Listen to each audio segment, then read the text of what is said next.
السلام عليكم يا جماعة. القفص ده للبيع 50 جنيه. الأرضية بتاعته ماشي، والقفص دوا ممكن يتقسم نصين. حتة الحديدة دي لو اترفعت بقى القفص مقسوم نصين اهو.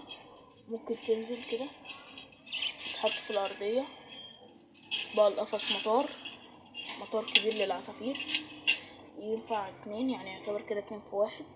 50 جنيه. المكان الهرم، شارع العريش أو الجيزة.